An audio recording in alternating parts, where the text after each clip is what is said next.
దేవుని పరిశుద్ధ నామమునకు ఘనత మహిమ ప్రభావములు కలుగును గాక. హల్లెలూయా. మరొకసారి ఈ అనుదిన బైబిల్ ధ్యానములకు మీ అందరినీ మన రక్షకుడు ప్రభువైన యేసు క్రీస్తుల వారి పరిశుద్ధ నామమున ప్రేమతో ఆహ్వానిస్తున్నాను. ప్రియులారా, ఈ యొక్క క్రిస్మస్ మాసములో అనగా క్రీస్తు ప్రభుల వారి రాకడ ఋతువులో మనము ప్రవేశించాము. క్రిస్మస్కి ముందు ఉన్నటువంటి 4 వారములు మనము క్రీస్తు ప్రభుల వారి ఆగమనమును గురించి, సిద్ధపాటును గురించి మరి నేర్చుకుంటూ ఉన్నాం. మరి మనందరికీ తెలిసిన విధంగా మరి ఈ 4 వారములలో మొదటి వారము నిరీక్షణ, హోప్, రెండవ వారంలో పీస్, సమాధానము, మూడవ వారంలో జాయ్, ఆనందము, నాలుగవ వారంలో లవ్, ప్రేమను గురించి మరి మనం ధ్యానిస్తూ ఉంటాం. క్రీస్తు ప్రభుల వారు చూపినటువంటి ప్రేమ, మరి ఆయన ఇచ్చినటువంటి ఆనందము, ఆయన కలగజేసినటువంటి దేవునితో సమాధానము, మరి ఆయన మనకు అనుగ్రహించినటువంటి నిరీక్షణ. ఈ లోకంలోనికి ఆ క్రీస్తు ప్రభుల వారు మన కొరకు తీసుకొని వచ్చాడు. అయితే మొదటి వారంలో మనము ఆ నిరీక్షణను గురించి ధ్యానించుకుంటున్నాం. క్రీస్తు ప్రభుల వారు మనకు అనుగ్రహించినటువంటి నిరీక్షణ, నిత్య జీవము. ఆయన మనకు మరి నిరీక్షణ అనుగ్రహించడం కాదు కానీ ఆయనే మన నిరీక్షణ అయి ఉన్నాడు. హల్లెలూయా. క్రీస్తు ప్రభుల వారు మన నిరీక్షణ. మరి ఆయన ప్రత్యక్షమైనప్పుడు నీవు నేను కూడా ఆయన వలె, ఆయన స్వరూపంలోనికి నీవు నేను మార్చబడతాం. చూడండి పిల్లరా, మొదటి యోహాను పత్రిక 3వ అధ్యాయము 2వ వచనాన్ని మనం గమనిస్తే, ప్రియులారా, ఇప్పుడు మనము దేవుని పిల్లలమై ఉన్నాము. మనం ఇక ఏమవుదుమో అది ప్రత్యక్షపరచబడలేదు, కానీ ఆయన ప్రత్యక్షమైనప్పుడు అనగా యేసు క్రీస్తు ప్రభుల వారు ప్రత్యక్షమైనప్పుడు ఆయన ఉన్నట్టుగానే ఆయనను చూతుము గనుక ఆయనను పోలియుందుమని ఎరుగుదుము. ఆయన యందు ఈ నిరీక్షణ పెట్టుకున్న ప్రతివాడు ఆయన పవిత్రుడై ఉన్నట్టుగా తన్ను పవిత్రునిగా చేసుకొనును. హల్లెలూయా. మరి నా సహోదరుడా, నా సహోదరి, ఈరోజు నీ నిరీక్షణ ఏమిటి? నా నిరీక్షణ ఏమిటి అంటే క్రీస్తు ప్రభుల వారే మన నిరీక్షణ. హల్లెలూయా. ఆ క్రీస్తు ప్రభుల వారు త్వరలో రాబోతూ ఉన్నాడు. త్వరలో ఆయన ప్రత్యక్షపరచబడబోతూ ఉన్నాడు. నీవు నేను ఆయనను పోలి, ఆయన ఏ విధంగానైతే మహిమా స్వరూపిగా తన శిష్యులకు అగుపడ్డాడో, పునరుత్థానుడిగా లేచి తన శిష్యులకు అగుపడ్డాడో, నీవు నేను కూడా అలాగుననే ఆయన మహిమా స్వరూపంలోనికి మార్చబడతాం. ఆ జీవము కలిగినటువంటి నిరీక్షణ అని భక్తుడైనటువంటి పేతురు రాస్తూ ఉన్నాడు. పేతురు రాసినటువంటి మొదటి పత్రిక, మొదటి అధ్యాయం 3, 4, 5 వచనాలు చదువుకుందాం. మన ప్రభువగు యేసు క్రీస్తు తండ్రి అయిన దేవుడు స్తుతింపబడును గాక. మృతులలో నుండి యేసు క్రీస్తు తిరిగి లేచుట వలన జీవముతో కూడిన నిరీక్షణను మనకు కలుగునట్లు. హల్లెలూయా. అనగా అక్షయమైనదియు, నిర్మలమైనదియు, వాడబారనిదియు అయిన స్వాస్థ్యం మనకు కలుగునట్లు ఆయన తన విశేష కనికరము చొప్పున మనలను మరలా జన్మింపచేసెను. కడవరి కాలమందు బయలుపరచబడుటకు సిద్ధముగా ఉన్న రక్షణ మీకు కలుగునట్లు విశ్వాసము ద్వారా దేవుని శక్తి చేత కాపాడబడు మీ కొరకు ఆ స్వాస్థ్యము పరలోకమందు భద్రపరచబడి ఉన్నది. Blessed be the God and the Father of our Lord Jesus Christ, which according to his abundant mercy has begotten us again unto a lively hope, or a living hope, by the resurrection of Jesus Christ from the dead. Hallelujah. మరి క్రీస్తు ప్రభుల వారి పునరుత్థానము ద్వారా క్రీస్తు ప్రభుల వారిని మృతులలో నుండి సజీవుడిగా లేవనెత్తడం ద్వారా ఇదిగో మన తండ్రి అయినటువంటి దేవుడు మరి జీవముతో కూడిన నిరీక్షణను మనకు అనుగ్రహించాడు. హల్లెలూయా. ఏ విధంగానైతే క్రీస్తు ప్రభుల వారు మరణాన్ని జయించి పునరుత్థానుడుగా, సశరీరుడుగా, సజీవుడుగా మరి లేచాడో, ఆ విధంగానే క్రీస్తు ప్రభుల వారి నామమందు విశ్వాసముంచు ప్రతి వారికి నిత్య జీవాన్ని అనుగ్రహించడానికి దేవుడు వాగ్దానం చేశాడు. యేసు క్రీస్తు ప్రభుల వారిని ఎంతమంది అయితే అంగీకరిస్తారో వారందరూ దేవుని పిల్లలుగా చేయబడటానికి దేవుడు తన కృపను అనుగ్రహించాడు. యోహాను సువార్త 1వ అధ్యాయం మనం చదువుకున్నట్లయితే 12వ వచనం నుంచి యేసు క్రీస్తు ప్రభుల వారు, ఇదిగో ఆదియందు వాక్యముండెను, వాక్యము దేవుని యొద్ద ఉండెను, వాక్యము దేవుడై ఉండెను. ఆయన ఆదియందు దేవుని యొద్ద ఉండెను, సమస్తమును ఆయన మూలముగా కలిగెను, కలిగి ఉన్నదేదియూ ఆయన లేకుండా కలగలేదు.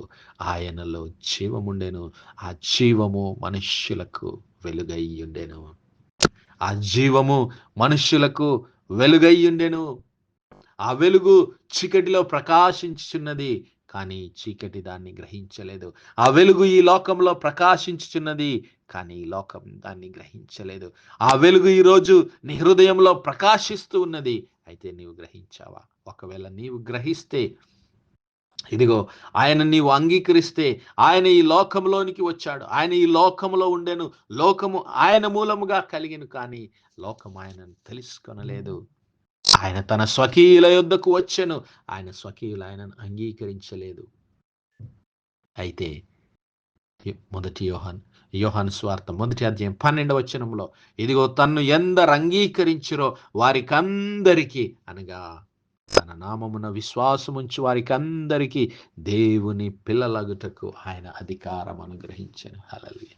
మరి ఏ విధంగా తల్లి గర్భము నుండి పుట్టినటువంటి మనము మరి శరీరానుసారముగా మరి ఈ లోకంలో ఏ విధంగా శిశువులుగా, బిడ్డలుగా పరిగణించబడుతున్నామో, అలాగే ప్రతి ఒక్కరము యేసు క్రీస్తు ప్రభుల వారిని మన సొంత రక్షకుడిగా అంగీకరించడం వలన, ఆయన నామమందు విశ్వాసం ఉంచడం మూలాన నీవు నేను రక్షించబడతాం, దేవుని పిల్లలుగా చేయబడతాం. నూతన జన్మ మనకు అనుగ్రహించబడుతుంది. మన పాపములకు ప్రాయశ్చిత్తాన్ని దేవుడు అనుగ్రహించి మరి పునరుత్థానులుగా, సజీవులుగా మనలను దేవుడు లేపుతాడు. హల్లెలూయా. ఒక దినం రాబోతుంది, నీవు నేను క్రీస్తు ప్రభుల వారి సింహాసనం ఎదుట సజీవులంగా, న్యాయపీఠం ఎదుట, క్రీస్తు ప్రభుల వారి న్యాయపీఠం ఎదుట నీవు నేను నిలబడబోతూ ఉన్నాం. హల్లెలూయా.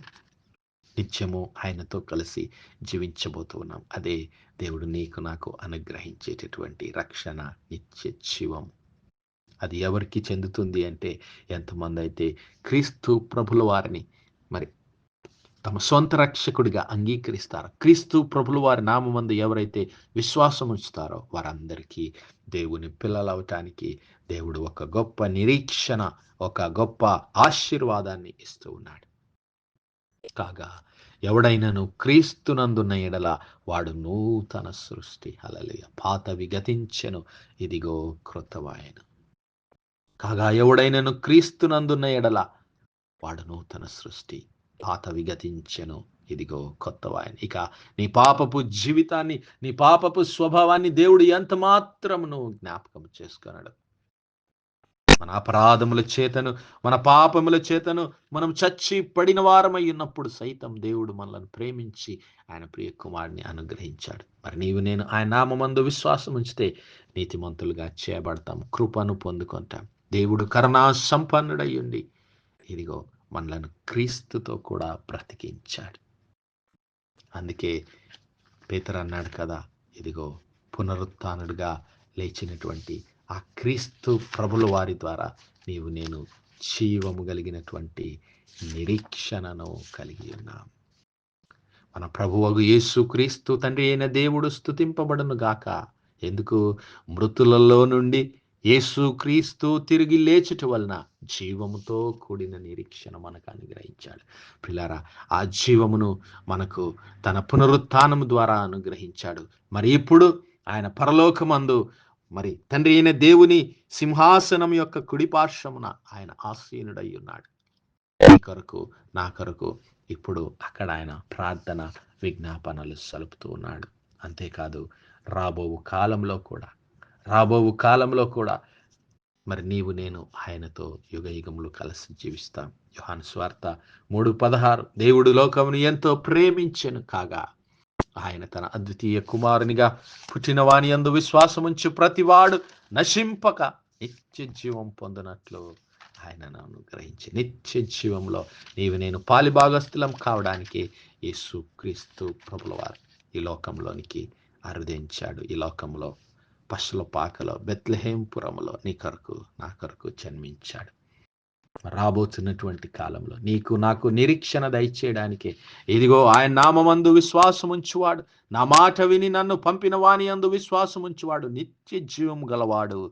వాడు తీర్పులోనికి రాక మరణంలో నుండి జీవంలోనికి దాటి ఉన్నాడని మీతో నిశ్చయముగా చెప్తున్నానని యేసయ్య మనకు సెలవిస్తున్నాడు. అంతేకాదు మరి ఆ యొక్క మార్తాతో యేసుక్రీస్తు ప్రభుల వారు పలికినటువంటి మాటలు, పునరుత్థానమును జీవమును నేనే, నా యందు విశ్వాసముంచువాడు చనిపోయినను బ్రతుకును, బ్రతికి నా యందు విశ్వాసముంచువాడు ఎన్నటికి చనిపోడు. హల్లెలూయా. నీకు నాకు క్రీస్తు ప్రభుల వారు ఇచ్చినటువంటి ఆ నిరీక్షణ, జీవము కలిగినటువంటి నిరీక్షణ.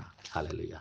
ఆ నిత్య జీవము, ఆ జీవము కలిగిన నిరీక్షణ ఎలాంటిది అంటే ప్రియులారా, మరి పేతురు ఇక్కడ వివరిస్తున్నాడు. అది మరి వాడబారని స్వాస్థ్యం. హల్లెలూయా. అది మరి నశించిపోనటువంటిది, అక్షయమైనది అనగా నశించిపోనటువంటిది, నిర్మలమైనది. హల్లెలూయా. పరిశుద్ధమైనటువంటిది, వాడబారనిది. హల్లెలూయా. నిర్మలమైనది, అక్షయమైనది, వాడబారనేటటువంటి స్వాస్థ్యం. It is an inheritance that is imperishable, undefiled and unfading. ఎప్పటికీ మరి నూతనంగా ఉండేటువంటిది, అది వాడబారనిది, అది పాతబడదు, అది మాసిపోదు. ప్రియులారా, అలాంటి నిరీక్షణ, అలాంటి నిత్య జీవాన్ని క్రీస్తు ప్రభుల వారి పునరుత్థానం ద్వారా, క్రీస్తు ప్రభుల వారి జననము ద్వారా, క్రీస్తు ప్రభుల వారి నామమందు నీవు నేను విశ్వాసం ఉంచడం ద్వారా దేవుడు మనకు ఇచ్చేటటువంటి బహుమానం. మరి క్రిస్మస్ సమయంలో క్రీస్తు ప్రభుల వారు అనుగ్రహించే ఆ నిరీక్షణను, మరి అంతేకాదు మన మహిమా నిరీక్షణ అయినటువంటి క్రీస్తు ప్రభుల వారిని మన హృదయంలో చేర్చుకుందాం. ఆ నిత్య జీవములో, జీవము కలిగిన నిరీక్షణలో పాలిభాగస్థులం అవుదాం. వాడబారనిది, నిర్మలమైనది, అక్షయమైనటువంటి ఆ నిత్య జీవంలో, జీవము కలిగిన నిరీక్షణలో పాలిభాగస్థులం అవుదాం. అతి కృప, అతి ధన్యత దేవుడు మనందరి జీవితాల్లో దయచేయను గాక. ఆమేన్, ఆమేన్, ఆమేన్. ప్రార్థించు. హల్లెలూయా, హల్లెలూయా, హల్లెలూయా, హల్లెలూయా. స్తోత్రం, స్తోత్రం, స్తోత్రములు తండ్రి. అత్యంత కృపాభరితుడువు, అత్యున్నత సింహాసనంపై ఆసీనుడైన మా ప్రియ ప్రభువా, జీవము కలిగిన మా దేవ, సైన్యములకు అధిపతి వాగు మా యెహోవా తండ్రి, కృపా కనికరములు గల మా ప్రభువా, సూర్యోదయం మొదలుకొని ఇంత మటుకు మా తండ్రి మీ చల్లని రెక్కల నీడను భద్రపరిచి అయ్యా, ఇదిగో ఈ రాత్రి మరొకసారి మీ ప్రియ కుమారుడు మా ప్రభువైన యేసుక్రీస్తుల వారి పరిశుద్ధ నామములో తండ్రి మీ కృపా సింహాసనం యొద్ద ప్రార్థించడానికి సజీవ లెక్కలుంచిన దేవా, మీకే స్తుతులు, స్తోత్రాలు. కనికరం గల మా ప్రభువా, దినమెల్ల మీరు చేసిన మెల్లన్నిటి కొరకు మీకు వందనాలయ. మీ యొక్క పరిశుద్ధాత్మ సహాయము, ఆదరణ, సహవాసాన్ని బట్టి మీకే స్తుతులు, స్తోత్రాలు. అవును మా తండ్రి, మీ ప్రియ కుమారుడైనటువంటి యేసుక్రీస్తు ప్రభుల వారు మృతులలో నుండి సజీవుడిగా తిరిగి లేచట వలన మీరు మాకు అనుగ్రహించినటువంటి జీవము కలిగినట్టు, జీవంతో కూడిన నిరీక్షణ, అక్షయమైనది, నిర్మలమైనది, వాడబారనిది అయిన ఆ స్వాస్థ్యములో, పరలోకమందు మా కొరకు భద్రపరచబడి ఉన్న ఆ స్వాస్థ్యంలో మేమందరం పాలిభాగస్థులమై కృప మన ప్రతి ఒక్కరికి దయచేయమని వేడుకుంటున్నాం. కనికరం గల మా తండ్రి, ఈ వర్తమానాలు వినిచున్న మా ప్రియ కుటుంబాలన్నిటినీ అయా మీ జీవము కలిగిన నిరీక్షణలో పాలిభాగస్థులుగా చేయమని, మీ పరలోకపు స్వాస్థ్యంలో, నిత్య జీవంలో పాలిభాగస్థులు చేయమని మహిమ, ఘనత, ప్రభావాలు మీకే చెల్లిస్తూ మా ప్రభును, మీ ప్రియ కుమారుడు, మా రక్షకుడైన యేసు క్రీస్తుల వారి పరిశుద్ధ నామమున ప్రార్థించి వేడుకుంటున్నాం మా పరలోకపు తండ్రి. Amen, amen, amen. God bless you all. Praise the Lord. Shalom.